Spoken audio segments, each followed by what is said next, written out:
नीलाचल निवासाय नित्याय परमात्मने बलभद्र सुभद्राभ्यां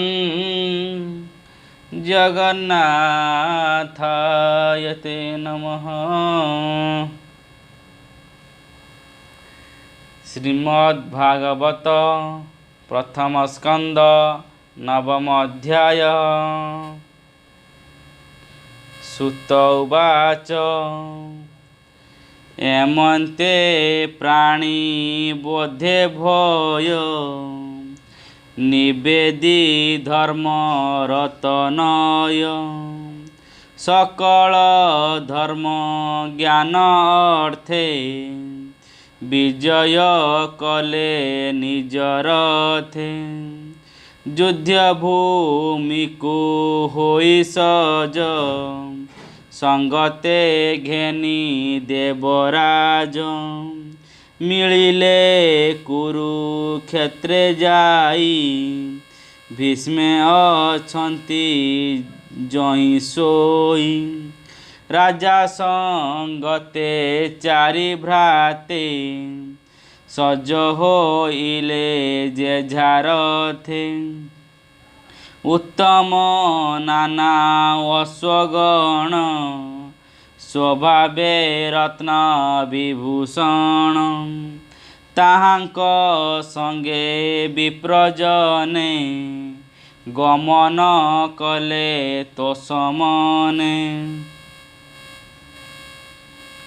गोविंद नंदी घोषरथे बसिले अर्जुन संगते पांडव मध्ये चक्रधर कियबा देवा पटांतर गिहोक गण मध्य गते कुबेर प्रकाश जेमन्ते एमन्ते कुरुक्षेत्रे गले पांडवे गोविंदंक तुले सरसयने गंगासूत देखिबा अर्थे उपगत अवनी पृष्ठे मुहगत किबा अमर भूमिगत पांडवे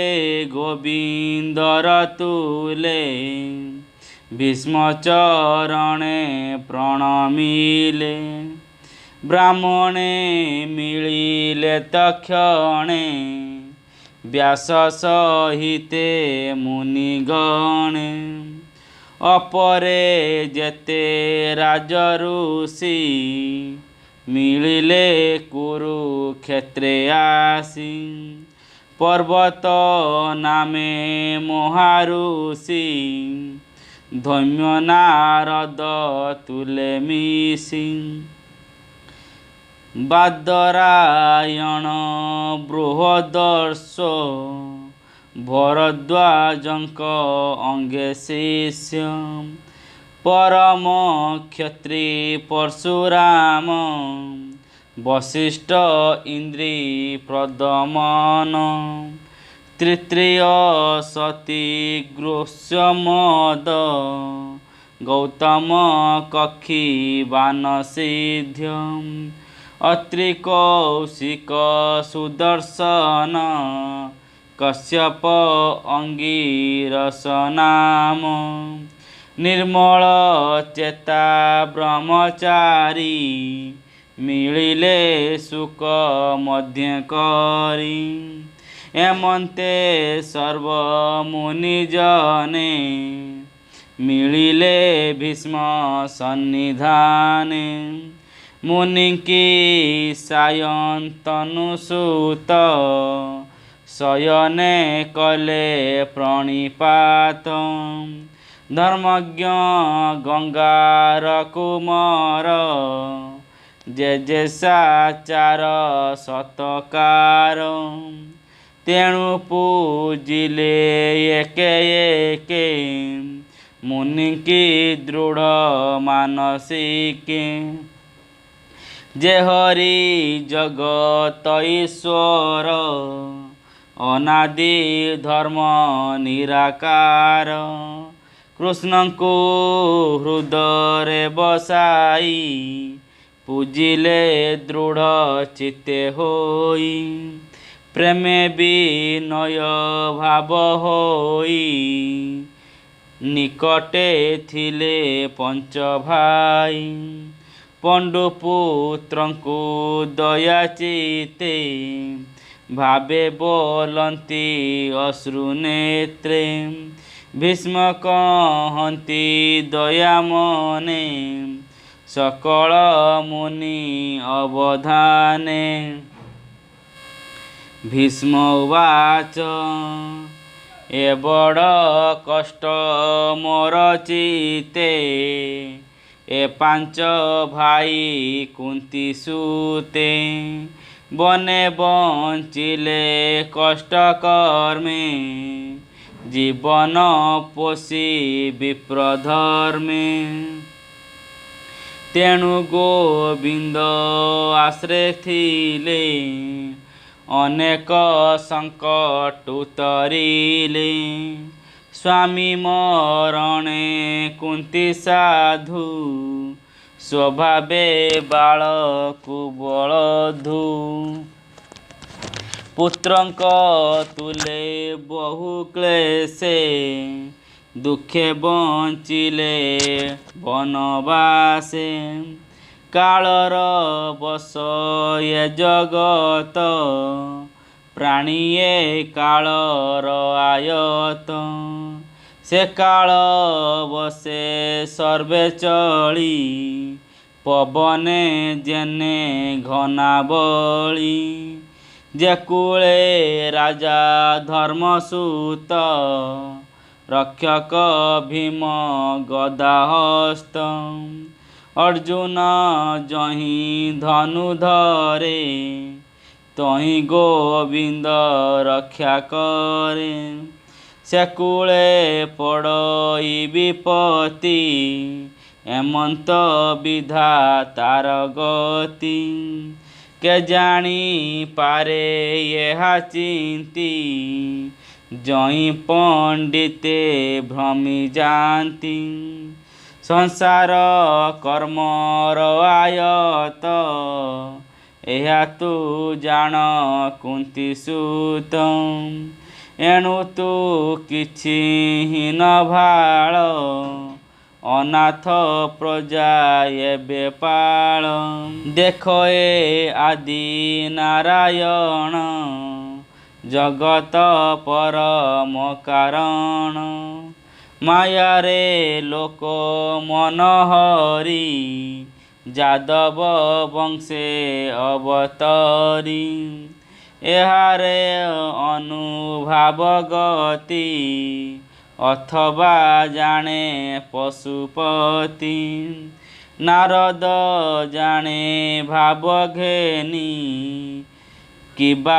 କପିଳ ମହାମୁନି ତୁ କୃଷ୍ଣ ମହିମାନ ଜାଣି ମାତୁଳ ସୁତ ପ୍ରାୟମଣି ପ୍ରିୟ ସୁହୃଦ ମିତ୍ର ପରି ସଚିବ ବୁଦ୍ଧି କିଆଚରି ଏହାଙ୍କୁ ଦୈତ୍ୟରେ ନିଯୋଗୀ ପେଶିଲୁ ପଞ୍ଚଗ୍ରାମ ମାଗି ବାନ୍ଧବ ପ୍ରାୟ ସ୍ନେହ କରି ରଥେ ସାରଥି ପଣେ ବରି ଯଉଁ ଏ ପ୍ରଭୁ ଭାବଗ୍ରାହୀ ସ୍ୱଭାବେ ପର ନାହିଁ ଏଣୁ ତା ଉଚ୍ଚ ନିଚ କର୍ମ ଯୋଗ୍ୟ ଅଯୋଗ୍ୟ ସବୁ ସମ ଏଥାଇ ଭକତଙ୍କ ହିତେ ଦେଖ ମୋ ଭାଗ୍ୟର ଆୟତେ ଜୀବନ ଛାଡ଼ିବାର କାଳେ ମିଳିଲା ସରଶଯ୍ୟା ତଳେ ଯାର ଚରଣ ଭକ୍ତି ବଳେ ନିଶ୍ଚଳ ମନେ ଅନ୍ତ କୋଳେ ତୁଣ୍ଡେ ଯେ ନାମ ଉଚ୍ଚାରନ୍ତି ପରମ ପଦେ ସେ ମିଶନ୍ତି। ସର୍ବବାସନା ଯାଇ ଦୂର ଏମନ୍ତ ମହିମା ଯାହାର। ସେ ଦେବ ଦେବ ଭଗବାନ ଭାବେ ଜାଣିଲେ ମୋର ମନ। ଚିତ୍ତ ପ୍ରସନ୍ନ ହେଉ ମୋର ମୁହିଁ ଛାଡ଼ିବି କଳେବର। ପ୍ରଫୁଲ୍ଲ କମଳ ଲୋଚନ ସୁନ୍ଦର ହର୍ଷିତ ବଦନ। ଚକ୍ର ସହିତେ ମହାବାହୁ ସେ ମୋର ଧ୍ୟାନ ପଥେ ରହୁ। ସୁତ ଉବାଚ ଭୀଷ୍ମ ବଚନ କର୍ଣ୍ଣେ ଶୁଣି ଧର୍ମନନ୍ଦନ ମନେ ଗୁଣି। ଭୀଷ୍ମଙ୍କୁ ଶର ତଳ୍ପେ ଚାହିଁ କର ଯୁଗଳ ଶିରେ ଦେଇ। ବିବିଧ ଧର୍ମ ପଚାରିଲେ ଅଶେଷ ମୁନି ଗଣ ତୁଲେ। ସ୍ୱଭାବ ଧର୍ମ ଯେ ଜଗତେ ଚତୁର ବର୍ଣ୍ଣାଶ୍ରମ ଯେତେ। ରାଗ ବୈରାଗ୍ୟ ଆଦି କରି ଯେ ମାର୍ଗେ ସଂସାରୁ ନିସ୍ତାରି। ଯେ ଦାନ ଧର୍ମ ରାଜଧର୍ମ ମୋକ୍ଷ ସାଧନେ ଯେତେ କର୍ମ। ଯଦା ବିଧାନେ ଯେତେ କରି ଗୃହୀବ ନସ୍ତ ବ୍ରହ୍ମଚାରୀ। ସ୍ତ୍ରୀ ଜନ୍ମର ଯେ ଧର୍ମ ଯେ ବିଷ୍ଣୁ ଭକ୍ତଙ୍କ କର୍ମ। ଧର୍ମାର୍ଥ କାମ ମୋକ୍ଷ ଆଦି ଯେତେ ପ୍ରକାରେ ଯାହା ସାଧି। ସକଳ କହିଲେ ହରଷେ ନାନା ଆଖ୍ୟାନ ଇତିହାସେ। ଏବେ କହୁଁ କହୁଁ ଧର୍ମ ଭୀଷ୍ମର ଚିତ୍ତେ କାଳ ଭ୍ରମ। ସିଦ୍ଧ ପୁରୁଷ ଯୋଗ ବଳେ ଯାହା ଚିନ୍ତନ୍ତି ଅନ୍ତକାଳେ। ସେ କାଳ ଅତି ପୁଣ୍ୟ ଧର୍ମ ଉତ୍ତରାୟଣ ଯାର ନାମ। ସେ କାଳ ଆଗମନ ଦେଖି ସଂକୋଚ କଲେ ବେନି ଆଖି। ସହସ୍ର ସହସ୍ର ବଚନ ଶୁଣାଇ ହୋଇଲେ ମୌନ। ତକ୍ଷଣେ ବିଷ୍ଣୁ ଭାବ ଘେନି ଗଙ୍ଗାନନ୍ଦନ ହେଲେ ତୁନି।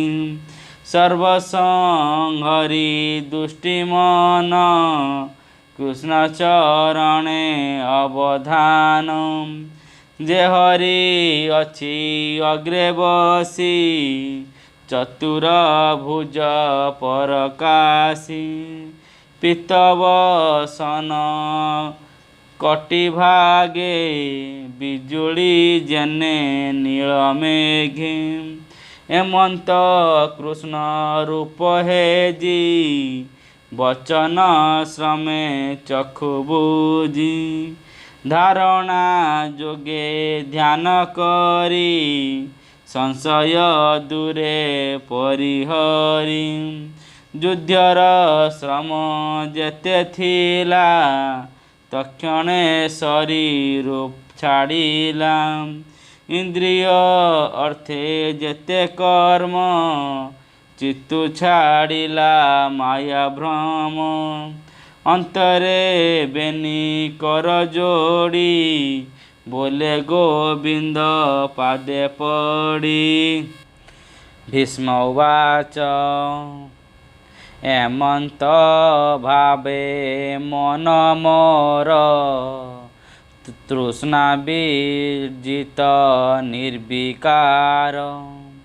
କୃଷ୍ଣ ଶରୀରେ ହେଉ ଲୀନ ଯେ ହରି ଭକତ ତାରଣ ଯାର ମହିମା ଯୋଗୀ ଜନେ ଚିନ୍ତି ନ ପାନ୍ତି ଯୋଗ ଧ୍ୟାନେ ସୁସୁଖେ ଥାଇ ଅବିରତେ ପ୍ରକୃତି ବସେ ବିଶ୍ୱର୍ଥେ ପ୍ରକୃତି ତହୁଁ ଏ ଜଗତ ପ୍ରବାହ ରୂପେ ଆତଜାତ ତମାଳ ପତ୍ର ପ୍ରାୟ ବନ ଯେ ରୂପେ ମୋহে ତ୍ରିଭୁବନ ପିତବସନ କଟି ଶୋହେ ପ୍ରକାଶେ ରବି ରଶ୍ମି ପ୍ରାୟ ଅଳକା ଆବୃତ କପଳ ବିରାଜେ ବଦନ କମଳ ଅର୍ଜୁନ ସଖା ପାଦ ତଳେ ମଚିତ ରହୁ ସୁନିଶ୍ଚଳେ ସଂଗ୍ରାମେ ଅଶ୍ୱଧୂଳିକାଏ ଶିରବନ୍ଦନ ଧୂମ୍ରପ୍ରାୟ ବିରାଜେ ସ୍ୱଦ କଣା ଅଙ୍ଗେ ବିବିଧ ଅଳଙ୍କାର ରଙ୍ଗେ ମୋହର ତୀକ୍ଷ୍ଣ ବାଣପନ୍ତି ଯାର କବଚେ ଝଲକନ୍ତି ସେ ରୂପ ପଶୁ ମୋର ପ୍ରାଣ ଏ ଭବ ଜଳୁ ପରିତ୍ରାଣ ଯେ ହରି ଅର୍ଜୁନ ବଚନେ ରଥ ନିର୍ବେଶୀ ମଧ୍ୟସ୍ଥାନେ ଅନାଇ କଟାକ୍ଷ ଲୋଚନେ ଆୟୁଷ ହରେ ପରସୈନ୍ୟେ ତାର ଚରଣେ ମନ ଚିନ୍ତି ନିରତେ ହେଉ ମୋର ପ୍ରୀତି ଯୁଦ୍ଧର ଅର୍ଥେ କୋପ ଭରି ସକଳ ବୀର ଶସ୍ତ୍ର ଧରି ସମରେ ଦେଖି ବନ୍ଧୁଜନ ଦୟାରେ ନ ଯୁଝେ ଅର୍ଜୁନ ମାୟାରେ ତାର ମନ ମୋହି ଅନେକ ଆତ୍ମବିଦ୍ୟା କହି ତାହାକୁ କୁମତି ହରିଲା ଛଳେ ସମସ୍ତ ସଂଘାରିଲା ତାର ଚରଣେ ମୋର ମତି ନିଶ୍ଚଳେ ହେଉ ଆତ୍ମରତି ମୋହର ତୁଲେ ସତ୍ୟ କଲା ଶସ୍ତ୍ର ନ ଧରି ବିବୋଇଲା ମୋହର ତୀକ୍ଷ୍ଣ ବାଣେ କୋପି ମୋହବଚନେ ସତ୍ୟସ୍ଥାପି ତକ୍ଷଣେ ଚକ୍ର ଘେନି ହସ୍ତେ ରଥୁ ଧାଇଲା ଭୂମି ଗତେ ସ୍ୱଦର୍ଭ ସମର ଉପେକ୍ଷୀ ସିଂହ ଯେ ସନେ ଗର୍ଜ ଦେଖି ଧାମନ୍ତେ ଅବନି କମ୍ପିଲା ଉତ୍ତରୀ କନ୍ଦୁ ଉଡ଼ିଗଲା ଚକ୍ର ଉଞ୍ଚାଇ ମହାକୋପେ ମିଳିଲା ମୋହର ସମୀପେ ମୁଆତ ତାଇ ପଣେ ଅଙ୍ଗେ ଅନେକ ବାଣ ଋଷି ପିନ୍ଧେ ବିଚ୍ଛିନ୍ନ କଲି ସ୍ନେହ ଅଙ୍ଗେ ଦେଖି ଧାଇଲା ଅତି ବେଗେ ରୁଧିର ଭୂଷଣ ଶରୀରେ ଭୂମିକମ୍ପଇ ପାଦ ଭରେ हरिबा पाई मोर प्राण मु एबे पशिली शरण विजय रथे जे सारथी रथ आहरी शुभ चिंती हयंक रश्मि जेहू धरे से रूपे मन रहु स्थिरे संग्राम करी जेते मले तामुख देखी तरी गले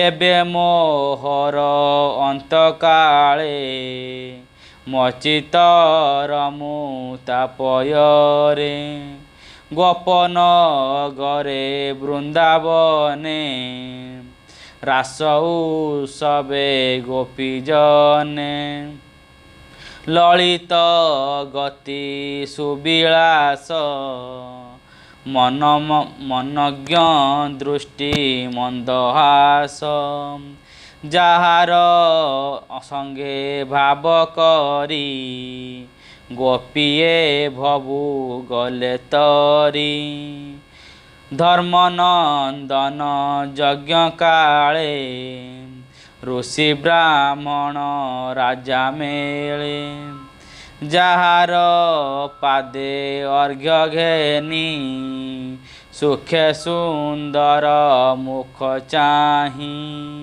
सकले गले मोक्ष मार्गे से बे दिसे मोर आगे निर्मल आत्मा रूप होई प्राणी हृदय से बसई जे रूपे दृष्टि भेदे रवि अनेक बोली अनुभवी से हरि पाद जुगे भजी पशिली भव महतेजी सुतवाच एमंते गोविंद विषये मन वचन दृष्टि देहे आत्मा रे आत्मा स्थिर करी पवने पवन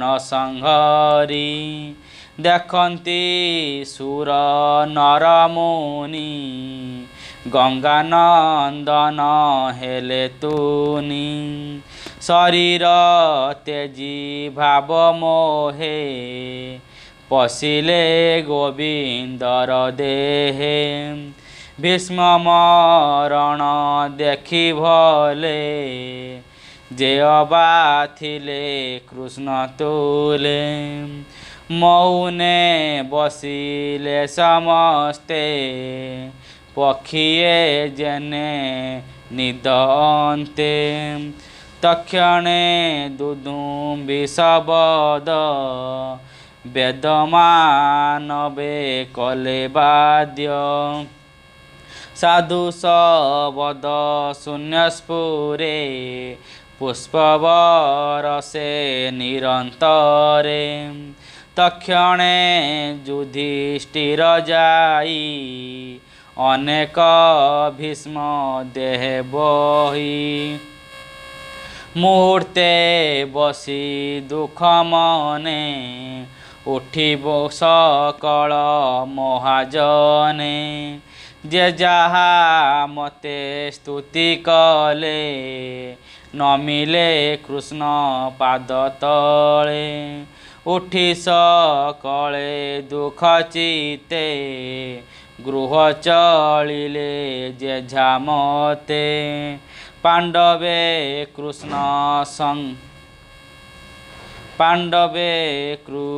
संगते हस्तिना मिलिले तुरीते तक्षणे अंतपुर जाई अंध गांधारी की बुझाई गोविंद धृत राष्ट्र बोले युधिष्ठिरंको राजा कले जे राजा धर्मे राज्य कला जा पितृ पिता महे थिला एमंते करी राजपण संगते घेनी नारायण शेष नारायण पादगत शरण दास जगन्नाथ से नारायण पादगत शरण दास जगन्नाथ। इति श्रीमद्भागवते महापुराणे पारमहंस्यां संहितायां प्रथमस्कन्धे युधिष्ठिर राज्य प्रलम्भो नाम नवमोऽध्यायः।